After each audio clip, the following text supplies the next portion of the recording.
दुनिया का वो प्राचीन इतिहास जिसमें वर्ण व्यवस्था बनाई गई, ब्राह्मण, क्षत्रिय, वैश्य और शूद्र।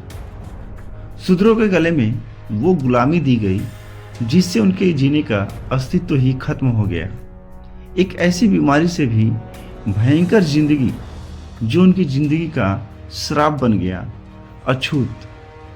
अछूत शब्द ऐसा शब्द था जो उनसे उनके जीने का अधिकार छीन लेती थी। शिक्षा की तो दूर बात है, शिक्षित होने का अधिकार केवल ब्राह्मण, क्षत्रिय और वैश्य को ही था। बाकी सब गुलामी के लिए बनाए गए थे। उन शूद्र को ऐसे नोचा जाता था जैसे कोई गिद्ध मरे हुए को खा रहा हो, लेकिन इनकी जिंदगी उस गिद्ध से भी बदतर थी। गिद्ध को तो छुआ जा सकता था, लेकिन इन जिंदा लाशों को छूना भी पाप था, क्योंकि ब्राह्मणवाद चरम सीमा पर थी। साल 1936 लाहौर का वो शहर जहां जात पात तोड़क मंडल अधिवेशन के लिए तैयार किया गया था, जिसका नाम था एनिहिलेशन ऑफ कास्ट। 1930 के दशक में भारतीय समाज जातीय जंजीरों में फंसा हुआ था। छुआछूत चरम सीमा पर थी। दलितों को मंदिर, स्कूल, कुएं और समाज सबसे दूर रखा जाता था। उस जमाने में केवल सवर्ण जाति के लोगों को ही पढ़ने का अधिकार था, जो ये परंपरा उन्होंने खुद बना रखी थी। और सारे पढ़े लिखे लोग इस जाति स्ट्रक्चर को हिंदू धर्म का हिस्सा मानते थे। लेकिन कुछ पढ़े लिखे लोग जानते थे, अगर जाति खत्म नहीं हुई तो आज़ादी का कोई मतलब नहीं होगा। नाम में ही क्रांति थी।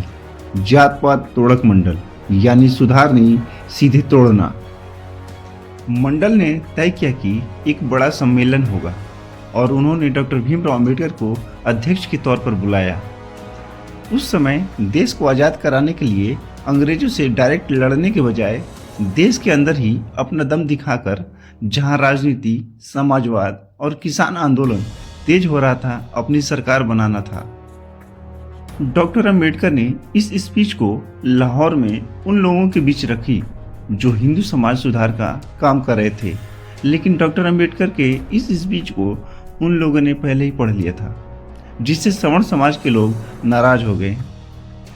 उनका मानना था कि ये स्पीच उनके विरोध में है और यह सम्मेलन रोक दिया गया, जिससे इस स्पीच को प्रकाशित नहीं किया गया। लेकिन कुछ पढ़े लिखे लोगों ने इस स्पीच को सुना और समझा। आफ्टर कंप्लीट दिस स्पीच, इन लोगों ने डॉक्टर अंबेडकर से उस स्पीच को वापस ले लिया जिसे डॉक्टर अंबेडकर ने लिखा था, और इसे समाज के लिए प्रकाशित कर दिया। साल 1936 में डॉक्टर अंबेडकर ने पहली बार हिंदू धर्म की आलोचना की, जिसमें धर्म के नाम पर दलित वर्गों के साथ नफरत और शोषण किया जा रहा था। उस जमाने में कुछ बुद्धिजीवी हिंदुओं ने जबरन विधवापन और बाल विवाह पर डॉक्टर अंबेडकर का साथ दिया, लेकिन जाति भेदभाव पर कुछ नहीं बोले। डॉक्टर अंबेडकर कहते थे, जाति भेदभाव केवल अंतर्जातीय विवाह या अंतर्जातीय भोजन कराने से खत्म नहीं होगा, बल्कि समाज से उस जड़ को काटना होगा जहां से ये धार्मिक धारणा जन्म लेती है। महात्मा गांधी के अलावा इस सब्जेक्ट पर किसी ने ध्यान नहीं दिया और डॉक्टर अंबेडकर के स्पीच का उन्होंने खुलकर विरोध किया, जो हिंदुओं के लिए डॉक्टर अंबेडकर की सोच थी। महात्मा गांधी ने कहा, डॉक्टर अंबेडकर को कोई अधिकार नहीं जो हिंदुओं के विरोध में हो। उन्होंने डॉक्टर अंबेडकर की आलोचना की और उन सामंती हिंदुओं का खुलकर समर्थन किया, सिवाय जाति भेदभाव खत्म न करने के। महात्मा गांधी ने उन हिंदुओं की आलोचना की जो जात पात तोड़क मंडल को अस्वीकार कर रहे थे। जुलाई 1936 महात्मा गांधी ने अपनी साप्ताहिक पत्रिका हरिजन में डॉक्टर अंबेडकर की बातों का विरोध किया और हिंदू धर्म के खिलाफ उनके लिखे लेख की आलोचना भी की, जो हिंदुओं के प्रति थी।